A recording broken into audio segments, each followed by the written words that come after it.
Golden Spiral Media presents The Blacklist Exposed.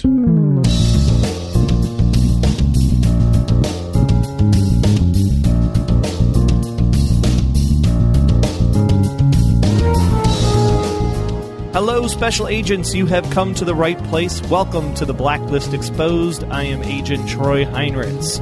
We are here with a special edition of The Blacklist Exposed with our Season 1 special archive episodes.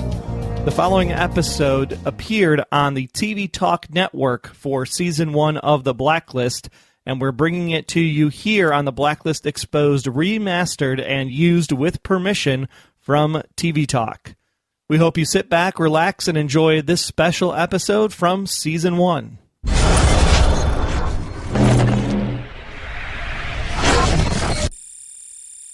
You're tuned in to TV Talk, The Blacklist.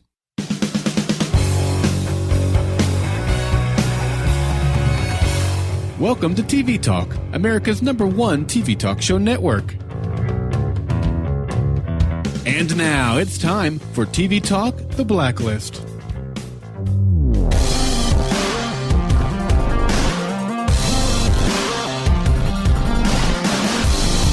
The next time you shower with your spouse, don't forget to yell, "Stranger Danger!" Welcome to TV Talk, The Blacklist. I'm Troy. And I'm Dave, here tonight to discuss number 83 on the Blacklist, Mako Tanida, airing March 17th, 2014.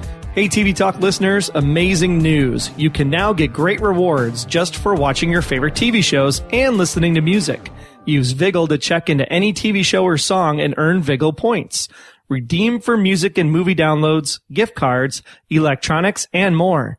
Download the free Viggle app and start getting rewards now. Explosive, exciting, I don't even know how else to say it, Dave. It was all over the map tonight. It was. This is one of the best shows so far since we've come back, after that fall break. Tonight's was just nonstop. Well, we're going to have, I guess, 3 storylines this evening. So I guess we will start with number 83, Mr. Tanida, because I'm going to call him Mr. because anybody with a sword deserves respect, I think. This guy is ruthless. Because I don't want to have him coming up behind me and questioning my honor so that I have to stab myself in the gut and take out my intestines. Yeah, who came up with that great idea? Well, I don't understand. What's so honorable about disemboweling yourself? I don't get it. Well, I really loved the line that he had there as he was talking to that first FBI agent. He said, "You're going to do this or I will kill you and your family." So it's kind of like an honorable way to say, your family has nothing to do with this as long as you do the honorable thing and take yourself out. How do you feel about that principle? Well, I guess if anything would serve as an incentive to make you do it, that would be it. I mean, I think any man would take his own life if he felt his family was threatened. But the only problem is once you cut your gut out, how do you know what that guy goes and does, I think we have to just kind of set the stage because I was a little over the map again tonight with this whole storyline. So help me out if I get this wrong. So Tanida is running an operation with his brother. And the assumption is that because Tanida was captured, his brother Aiko, I believe it was, ends up taking over the operation. But Aiko actually ends up being dead. So therefore we have one of the FBI agents actually taking over the operation for himself. And then, of course, Tanida is actually out for revenge, if nothing else, not necessarily for his business, but for his brother's death. Is that the way it all went down? That's pretty much it, but it takes like the whole episode for that whole thing to play out. Ressler, the entire episode, is running around with this Bobby, I can't remember his last name off the top of my head, but they call him Bobby. And he's just an older FBI gentleman that Ressler knows. And here it turns out that this whole time, ever since they threw Tanida in jail, he's been running this huge empire, unbeknownst to anybody, except for Tanida himself, who's been in prison. And I thought that was a really great twist on the evening, because I did not see that coming at all. No, not at all. A matter of fact, it even took me a second to figure out what, I'm like, what, that old guy? That old guy's running everything? Are you serious? Well, and there was a couple of times in the episode that Ressler actually called Bobby, or in this case, Robert Jonica, I think was his actual name. That's it, Jonica. Yeah, there were a couple times he said brother. So I actually thought they were literally brothers, like he was like an older wrestler. Oh, okay. No, I just took it that he was like a mentor to Ressler, someone he looked up to. Yeah, I mean, that was, you talk about taking it to gut when Ressler finds that out. That's a tough one for him to handle. Oh man, because when they said Robert Jonica, I'm like, who the heck's Robert Jonica? And they flashed his picture on the screen, and I was like, wait, I thought that was Ressler's brother. I'm so confused. But it was a giant surprise. As you and I have often talked, Troy, this show is one of the best at always throwing a curveball at you, and that was a big curveball tonight. Yeah, and what I really liked about this too is it really shows, how the culmination of the task force, right? This was the group that was hired to basically go find Reddington and snuff Reddington out. And of course, they run across Tanida and his operation amongst that task force trying to find Reddington, and then here at the end of the episode, he's actually become kind of a resemblance of Reddington himself, where, he's out for revenge. He's trying to come back and capture somebody, to replace Aubrey. And it was really great, the scene that, Ressler and Red actually have, where they're having this conversation where Red is literally almost opening up to Donald and basically saying, hey man, we spent time in the box and I fixed your leg. So let me tell you what revenge is all about. And it ain't so cool. Yeah, it was a very telling moment, and I kind of like vengeful Ressler. He plays that role very well. I mean, he was unstoppable. I definitely came away feeling that Ressler could have done anything and everything that Red has done if so provoked to do so. Well, it's been 15 episodes of him getting his face smashed in, so it's about time Ressler got to pay back somebody. Very true. Very true. So no drinking games tonight. Ressler was dishing it out instead of taking it, although he did get a little tumble in the car when Robert jumped him off into the side of the road there. Towards that whole thing when Audrey gets killed, that was another big surprise. I didn't see that coming. I mean, he was trying to take Audrey to a safe house. Boy, that Tanika just shows up out of nowhere, runs him off the road, and it gets bloody, and it gets bloody quick. He was having that conversation with Robert about the fact that, when he was hurt and when he was down and in the hospital, it was actually Reddington that basically brought Aubrey back into his life. And yet you're my blood brother, not actual brother, and you weren't doing anything for me while I was in the hospital. So what gives with that? So he's basically calling him out for, not being there when he needed to be there. Yeah, it was really kind of a touching moment, because I think that, that was Ressler finding out that his arch enemy, Red Reddington, is actually a better friend than who he thought his best friend was. I think he'd call that a bad day, no matter where you're at. So there were some really great songs on the Blacklist this evening, and one was during this, after Ressler and Reddington actually have the conversation, and now we know Ressler's going to go and take out whoever he can take out in this safe house with Robert. The song that was playing in the background is by Jamie and Commons and ex-ambassadors, called Jungle. And of course, that's available on iTunes.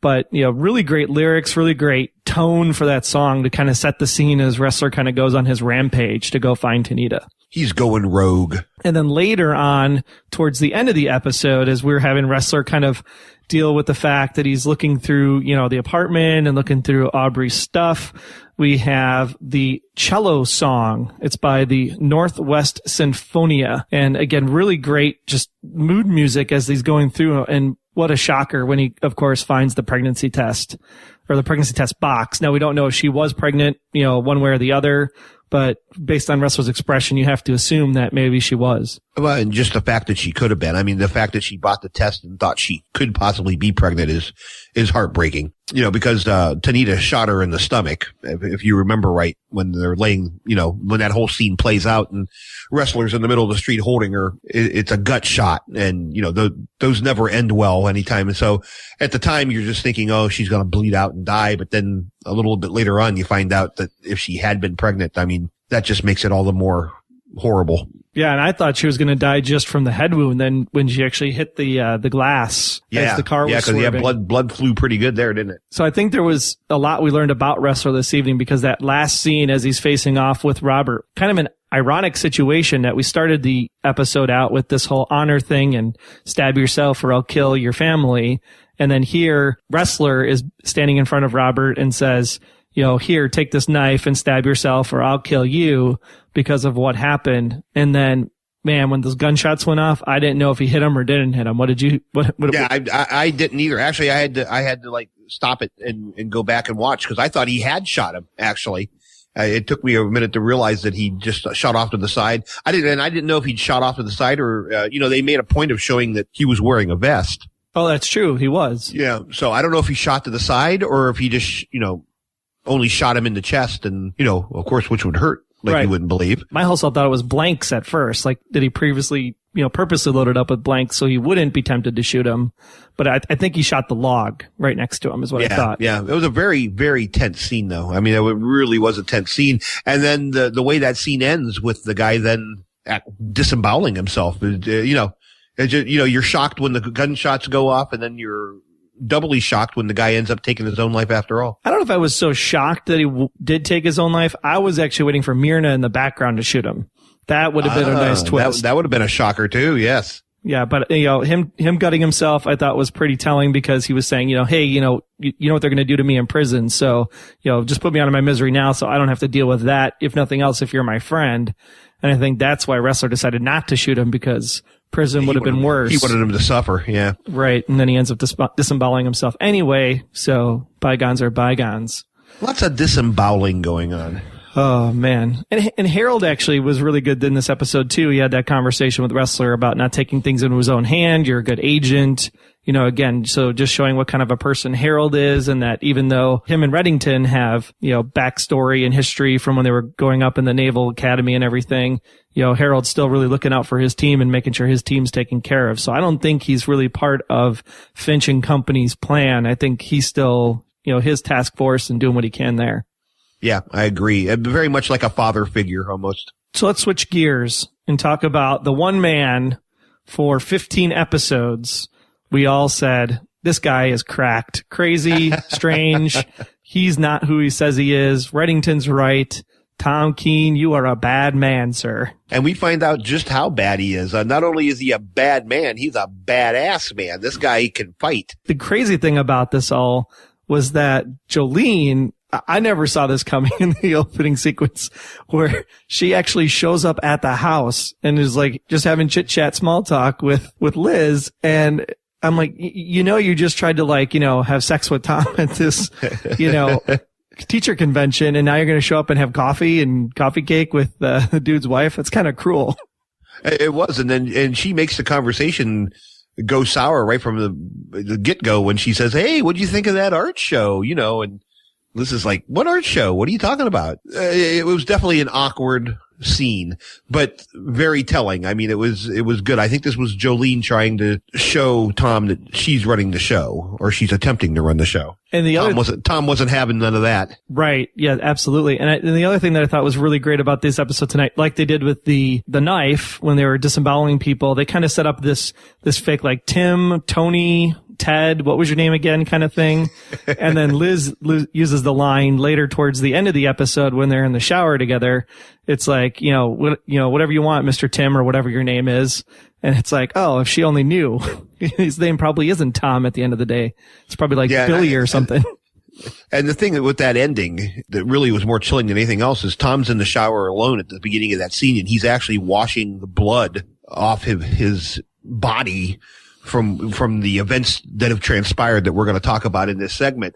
But I mean, you no more the last little swirl of blood going down the drain, and in walks Liz for a little shower quickie. And that was just, I don't know, kind of chilling to me. And the cold-blooded killer, and then all of a sudden he flips his personality on and he's loving Tom again, So they have a clubhouse, him and Jolene, and he's basically kind of doing the same kind of tirade, like, not that Reddington really did a tirade to Finch, where he was like, I haven't heard from you guys for like 20 years or whatever. And Tom's like, I haven't heard from anybody. I married the girl. I did everything I was told. And, it's been 2 years and nothing. And now you show up and da-da-da-da-da. And then, of course, she says like, well, Berlin was getting a little antsy. They were upset. So, right. So the Germans are involved in this whole thing. What do you think of that? Yeah, crazy. And I thought it was really great too how Tom tied Red into the mix of everything, because he's like with Reddington showing up, and and there's somebody who's bugging our apartment, and they don't know what's going on either. They don't know who's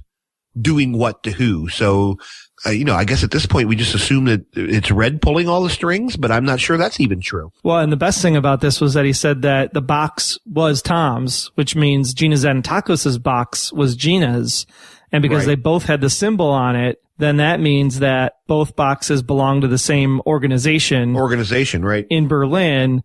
In which case, since the scar is on Lizzie's hand, we can now assume that this organization from Berlin was responsible for the fire that happened at Lizzie's place. Exactly. Very nice way to put it together, Troy. You're putting all the pieces together. But I'm sure it'll just all twist on its head next week. So just disregard everything I said. It makes perfect sense this week, though. But I love the fact that Mr. Cowboy Hat is back and he's tailing them. He gets the money shot of the two of them together. But the best line of the night, I think, is like, I'm going to charge you double because I just don't like you.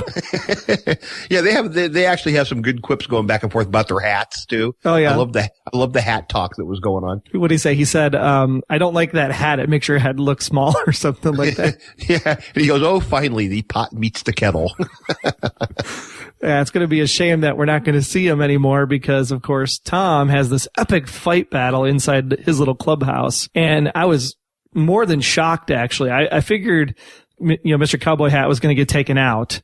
But for him to actually suffocate Jolene and take Jolene out as well, I thought that was really quite telling of what Tom's character is really all about. Red tells Cowboy Hat guy, bring Jolene to me. So Jolene is walking into this like abandoned building there. I think was she not going to their headquarters? Is that where she was heading into? Or it was a parking garage or something where something she like was that. in an alley. Cowboy Hat guy follows her, but before he can take Jolene out, Tom sneaks up behind Cowboy Hat guy and takes him out.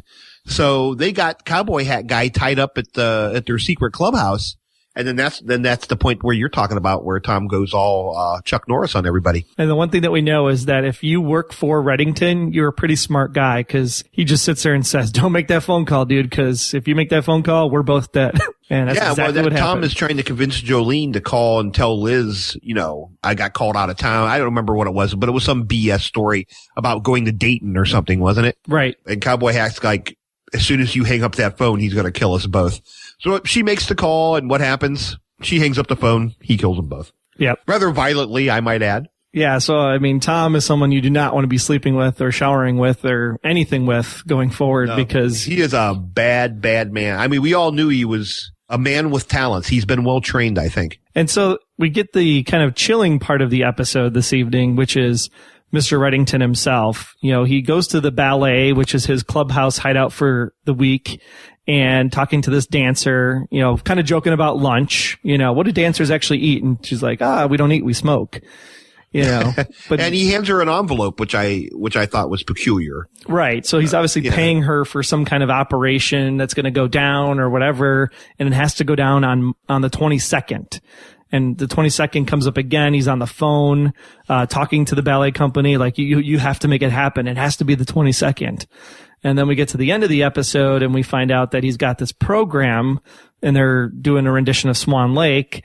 And of course, as it progresses, we have this montage with, I understand how you feel about revenge. So, I helped you out and here's the head in a box. And then of course we switch back and he's watching his young daughter dance on stage. And the program is actually from March 22nd of 1987. The last time his daughter performed Swan Lake on that stage.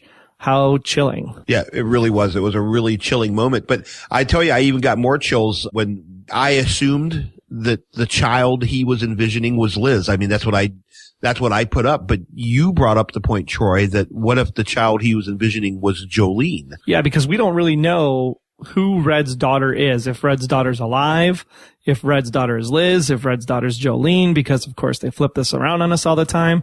And, right. And you were saying, before we recorded that, if Jolene is his daughter and now Jolene is dead, what a really great tie-in with this whole, kind of remembering her and everything, as, the Swan Lake plays out as he sits in the theater, which we now know that the money was him basically buying a private show, and buying out the theater for this one performance. So if that's the case, kudos to the writers and to everybody, because that would just poetic television right there. It is, and he has no idea as he's watching that show. I mean, he knows the cowboy guy and Jolene can't be found, but he doesn't know that they're dead or, because there's a quick scene there where he just says, has anyone heard from my cowboy friend? We can't find them. And he said something like, well, they're both gone or something like that. But it really could be. It's actually much more chilling to me if he's sitting there watching that and it's Jolene who was his daughter. He's remembering her in that way. But of course, we don't know for sure.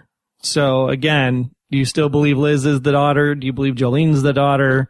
When Red was actually trying to put the pieces together on Jolene and solving all the cases in the first half of the season, it was to get to Tom, because Tom kind of explains that to Jolene while they're at the clubhouse. And so we now have this kind of assumption in the back of our head that, okay, well, maybe it wasn't his daughter he was looking for. Maybe it was just to get to Tom, in which case Jolene might not be the daughter. And then Liz, he still said that I'm not your father. So we have to assume that Liz isn't the daughter, in which case then that means his wife and daughter are really dead from the house fire or whatever happened. Explosion or whatever it was, yeah. Exactly. So. Oh, it's mind-numbing. Mind-numbing. When will we get answers, Troy? Probably in season 6.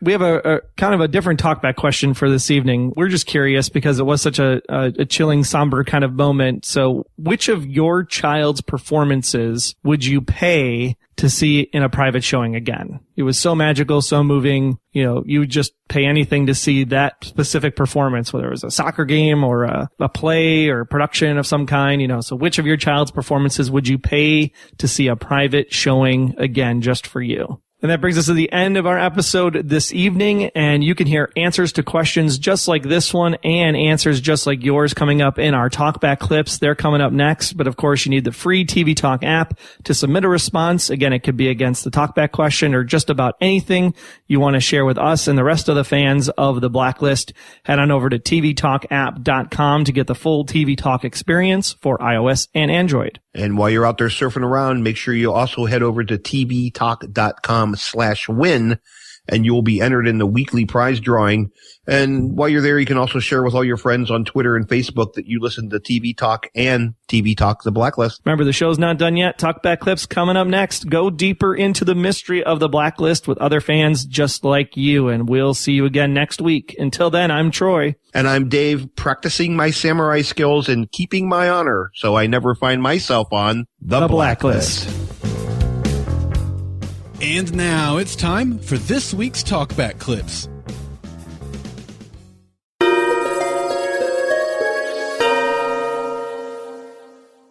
We hope you enjoyed this special version of The Blacklist Exposed, previously aired on the TV Talk Network and used with permission.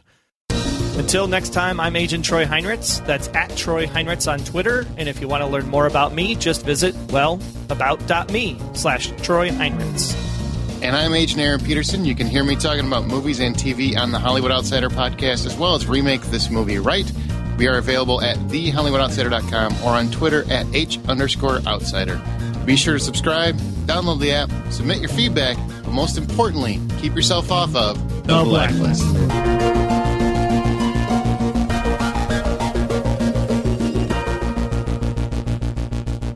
The Blacklist Exposed is a Golden Spiral Media production. Find more of our great podcasts at goldenspiralmedia.com/podcasts.